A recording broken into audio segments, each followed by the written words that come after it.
Alors ce matin, je voulais te parler d'arrêter de travailler dans ton jardin.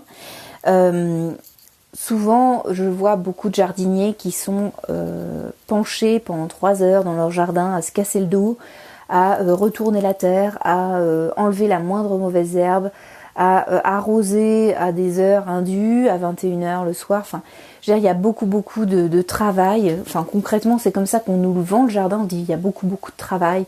Faut être courageux. Faut travailler tout le temps dans son jardin. Dès qu'on a 5 minutes, il faut y aller, etc. Et tu le sais, moi je cherche à arrêter déjà le travail inutile et à arrêter complètement le travail dans mon jardin. Et tu le sais, je suis une feignante, j'aime jardiner, mais il faut des résultats. Et si je donne beaucoup de temps et d'énergie dans mon jardin, j'essaie de m'économiser au maximum. Et chaque action doit être intéressante pour moi, mais aussi intéressante pour mon jardin. Et ça passe par ne pas lui nuire, mais ne pas me nuire par la même occasion. C'est-à-dire que, par exemple, je vais prendre l'exemple de travailler 3 heures dans ton jardin. Si c'est pour me nuire par la même occasion, c'est pas bon, tu vois. Je vais avoir le dos cassé, je vais dire voilà, je suis fatiguée et c'est du temps en moins sur des choses qui moi me plaisent.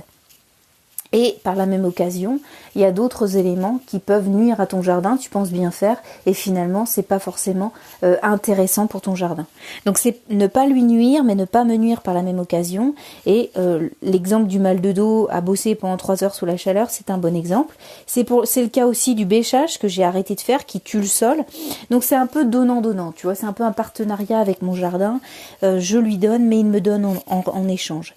Et je me préserve et je préserve mon jardin par la même occasion. Et pour ce faire, je me suis trouvé une alliée de choix, une alliée qui travaille beaucoup mieux que moi, qui travaille avec zéro énergie, qui travaille en silence, lentement mais sûrement. Et cette alliée, c'est Mère Nature. Au lieu d'aller à l'encontre de Mère Nature, je me fais cet allié-là, qui est pas des moindres, qui va m'aider dans mon jardin et qui va pas être une ennemie, parce que lutter contre Mère Nature, c'est un peu lutter contre les éléments, tu vois.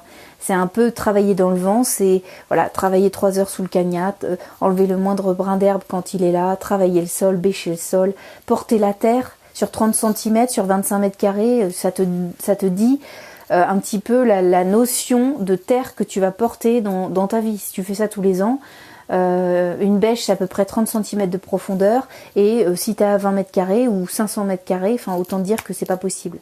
Donc j'essaie de m'économiser, et j'ai trouvé des techniques que je voulais te donner, notamment l'arrêt de travail du sol. J'ai arrêté complètement de travailler le sol. Non seulement ça aide mon jardin, mais en plus moi ça m'enlève du travail, donc tout le monde est content. Et en plus de ça, Mère Nature m'aide à tous les niveaux. Elle m'aide au niveau de la destruction des déchets du jardin, c'est-à-dire que le gazon, les branches, les feuilles mortes, les plantes mortes, tout ça, mon jardin l'englobe, enfin le consomme. Donc tout ce qui est des déchets pour moi, qui pourrait techniquement partir à la déchetterie, tous ces déchets-là, sont revalorisés dans mon jardin. Grâce à du compost, grâce à une façon de donc du compost, pareil du paillis exactement. Enfin, par exemple les feuilles mortes, maintenant j'en fais du paillis pour l'hiver, donc c'est super intéressant parce qu'en détruisant sur le potager, eh bien ça va valoriser déjà d'une ces déchets là, et en plus il y a plein de nutriments dedans, donc c'est hyper valorisant pour le sol. En plus, pardon. C'est hyper intéressant parce que finalement tu te rends compte que tout est à ta portée, c'est des choses hyper simples que je te dis, c'est pas révolutionnaire.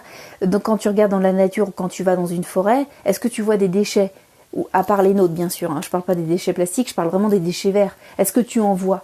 Finalement la nature elle a créé depuis des millénaires un cycle vertueux, c'est-à-dire qu'elle valorise ses propres déchets. Tout ce qui est feuilles, fruits, pourris, etc., tout est valorisé. Soit ils sont mangés par les animaux, qui sont après, c'est des excréments qui sont mangés par la terre. Donc tout est fait pour que rien ne soit perdu. Et finalement, on a une nature qui valorise beaucoup mieux les déchets que nous, puisque nous, on est incapable de les gérer, nos déchets. On l'a vu, on a un nouveau continent de plastique qui est dans la mer, c'est pas pour rien. Donc finalement, on se rend compte que Mère Nature a inventé des techniques qui sont beaucoup mieux que les nôtres et qui vont faire en sorte que chaque déchet végétal va être valorisé. Donc ça, c'est hyper intéressant. Ensuite, des éléments pour m'aider, c'est-à-dire des aides de camp, comme j'aime à les créer, enfin à les appeler des aides, c'est-à-dire des micro-organismes qui vont m'aider à labourer le sol, puisque j'ai arrêté de travailler le sol complètement, et qui vont bien plus loin que moi. Tu vois, un ver de terre, ça va bosser la nuit. Donc moi je vais pas bosser la nuit, je vais pas aller à minuit dans mon jardin commencer à passer la grélinette, c'est pas possible. Alors que le ver de terre, lui, il va aller bien plus loin que moi, il va aller plus profondément et il va travailler toutes les nuits gratuitement. Donc voilà, la nature ne connaît pas le droit du travail, je rigole, mais concrètement, ils vont être beaucoup plus efficaces que nous, il faut pas se leurrer, nous, êtres humains, on va actionner l'aération à hauteur de 30 cm grand maximum du terrain. Or, les éléments intéressants pour ton jardin, ils se situent bien plus bas. Et donc, tu n'as pas du tout accès à cette partie-là de la terre. Donc, faut arrêter d'essayer de se donner des excuses et de se dire que tu vas aérer ton sol ou tu vas aider ton sol. Non.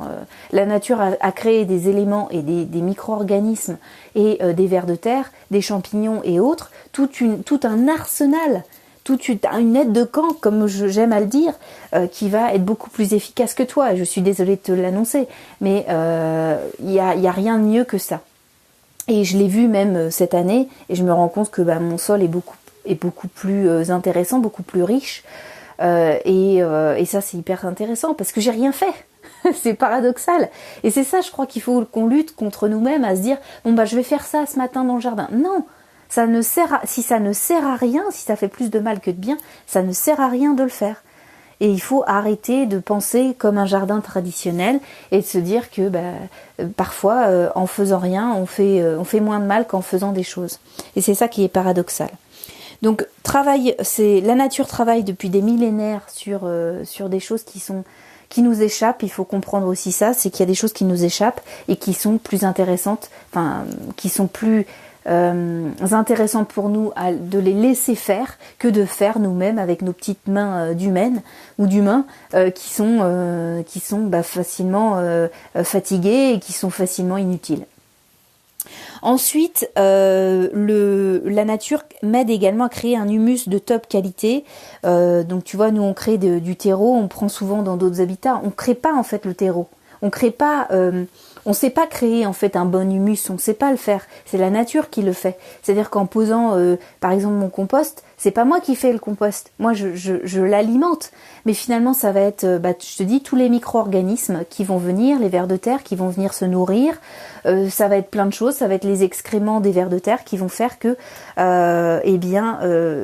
mon compost, mon tas de déchets verts, mon tas de déchets bruns, mon tas de déchets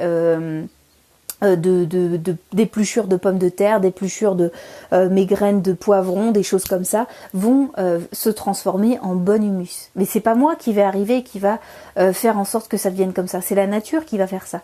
Et il faut la laisser dans ce sens. Et en plus, elle va créer que des choses positives dans notre jardin. Donc tout ça pour finalement en arriver à une conclusion, arrêter de travailler le sol, arrêter de travailler mal mais travailler mieux. C'est-à-dire que la moindre action que tu vas faire dans ton jardin, réfléchis avant de la faire, voir si c'est vraiment pertinent.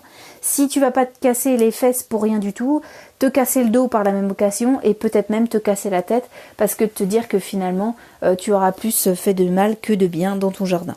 Et arrêtons de croire qu'on est tout puissant dans le jardin, la nature se porte très bien sans nous. Il faut arrêter de penser que elle est obligée, elle est dépendante de nous. C'est nous qui sommes dépendants d'elle et pas l'inverse. Donc voilà, le message d'aujourd'hui, c'est un peu valorisant cette aide, cet allié qui En tout cas, moi je préfère l'avoir de mon côté que d'être contre elle, parce que ça demande beaucoup trop de travail d'être contre elle, à essayer d'arracher le moindre brin d'herbe, etc. Je t'en ai déjà parlé. Essayer de trouver des solutions qui sont pertinentes, qui vont aider non seulement ton jardin, mais toi également, puisque ça va t'épargner un mal de dos à 30 balais. Et puis écoute, il n'y a plus qu'à réaliser des choses, il n'y a plus qu'à arrêter des choses finalement. Regarde, lis sur le sujet, en tout cas, il y a plein d'éléments à faire. Je t'invite à lire le livre Jardiner pour les feignants. Je crois que c'est hyper intéressant comme livre. Ça peut te donner une autre idée de ce qu'est le jardinage si tu fais toujours un jardin traditionnel. Ça peut peut-être te faire changer d'avis, en tout cas. Moi, ça m'a fait changer d'avis parce que je cherchais vraiment des solutions pour arrêter de travailler le sol et j'en ai trouvé. Donc, et en plus, c'est à portée de main, donc vraiment, il n'y a pas de quoi se priver.